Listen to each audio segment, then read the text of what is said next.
प्रणाम। उपस्थित हूँ भक्त सूरदास जी का एक पद लेके, वो पद उस क्षण का है। प्रभु जी के दूत बन के युवराज अंगद गए हुए हैं लंका, तो रावण और अंगद, युवराज अंगद में जो संवाद हो रहा है, नीति, छल, राजनीति, कूटनीति, अपने अपने बुद्धि का, अपने अपने बल का वर्णन, परिचय कर रहे हैं लोग, परिचय दे रहे हैं, वर्णन कर रहे हैं। उसी क्रम में ये पद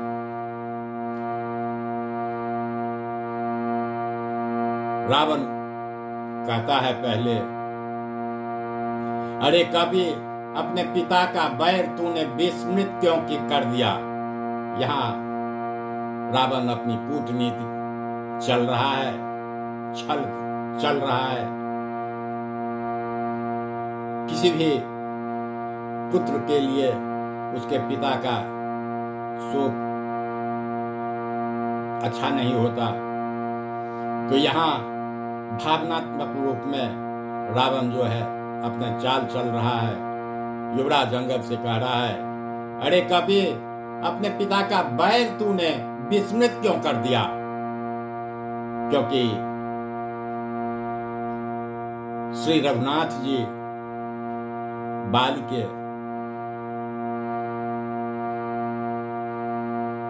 संहारक थे, उन्होंने ही राजा बाली को मारा था। सुग्रीव के से मित्रता का प्रमाण बाली के वध करके दिया था उन्होंने। और जब तूने ऐसा नहीं किया तो व्यर्थ है, तू पुत्र क्यों हुआ, तो तेरे कुल में इससे अच्छा पुत्री होती। पूरे भूमंडल में बाल के समान दूसरा कोई सूर मैंने नहीं देखा था। रावण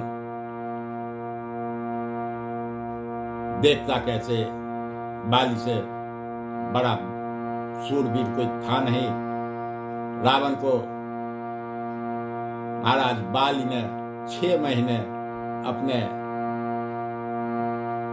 बांह के नीचे दबा के रखा था। तो वही कह रहा है, पूरे भूमंडल में बाली के समान दूसरा कोई सूर मैंने नहीं देखा। उससे शत्रुता करके मैं हार गया था, किंतु उसने भी प्रतिज्ञा पूरी की, फिर सदा मुझसे मित्रता निभाई। उस वीर का वध तेरे रहते, तेरी आंखों के सामने इस रघुनाथ ने किया, फिर उसी की शरण में रहना तुझे कैसे अच्छा लगता है। उसका इतना शब्द कहना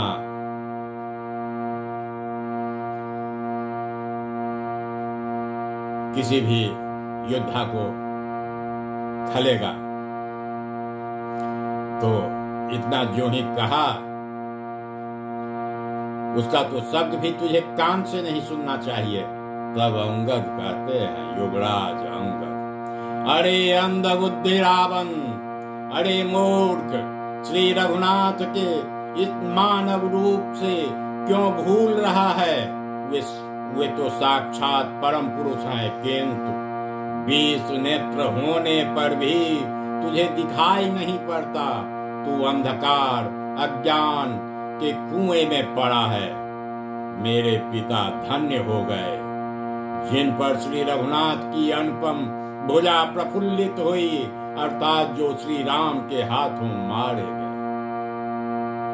प्रभु के उस प्रतापी रूप की मधुर कृपा में दृष्टि पर, जिससे उन्होंने अंत में मेरे पिता को देखा था, मैं समस्त नरेशों को न्योछावर कर दूं। रावण ने ऐसा जब अंगद जी बोले, फिर रावण कहता, यदि तुझ में बल और पुरुषार्थ नहीं है तो डर मत। मैं तुझे लंका का आधा राज्य दिए देता हूं। यहाँ रावण अपने छल कूटनीति चला रहा है और फोड़ने की कोशिश कर रहा है, कह रहा है लंका का आधा राज तुम्हें दिए देता हूं, मित्रता मुझसे कर ले। मेरे साथ ये सभी राक्षस युद्ध करने में कोई शंका भय नहीं करेंगे। तुम हमारी सहायता से पिता का बदला लो।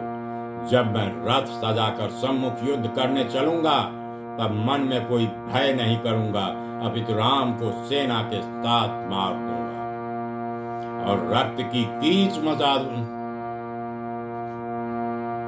रक्त की इतनी धार बहेगी जो कीच रक्तमय कीच बन जाएगा।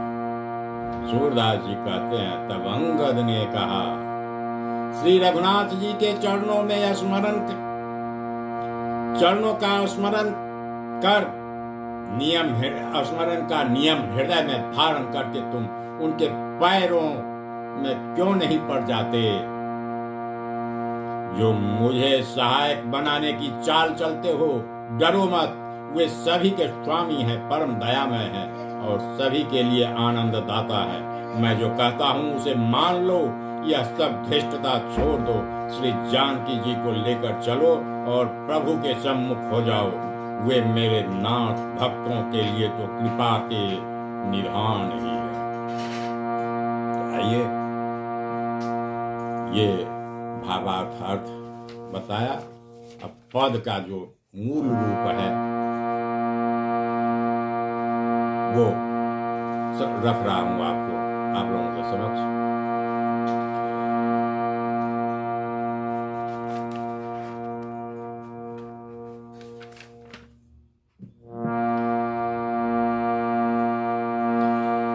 रे कपि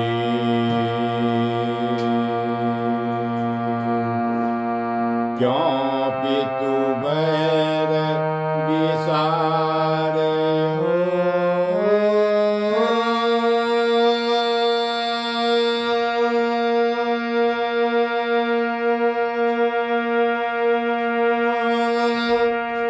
तो समतोल कन्या तिन उपजे,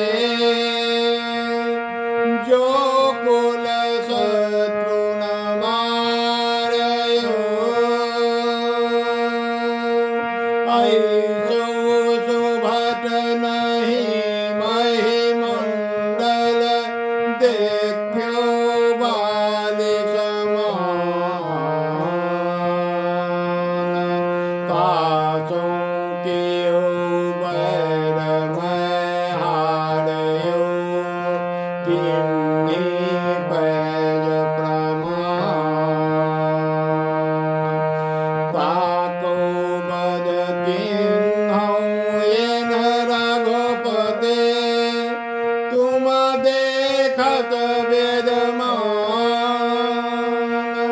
ताकी शरण रह्यो क्यों भावै, शब्द न सुनियै कान।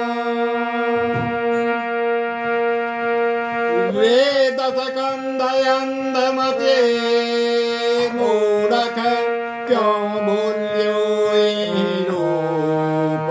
सूझत नहीं बेसहु लोचन, परियुति मिर के कोप। रे दशकंध अंधमते, मूढ़ख क्यों भूल्यो ई रूप। सूझत नहीं बेसहु लोचन, परियुति मिर के कोप। धन्य पिता जा पर प्रफुल्लित राघव भुजायनु। वा प्रताप किए मधुर विलोकनी, पढ़बारहु सब भूप। जो तो ही नाही बाहुबल, पौरुख अर्धराज देउलंक। मोह समेत ये सकल निशाचर, लड़त न मानहि संत। जब रथ साज चढ़ौ रण सन्मुख, जिय नयानौ तम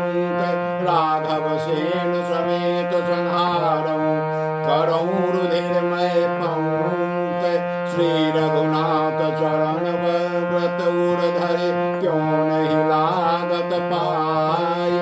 सबके ईश परम करुणामय सबही को सुखदाय। हम जो कहत ले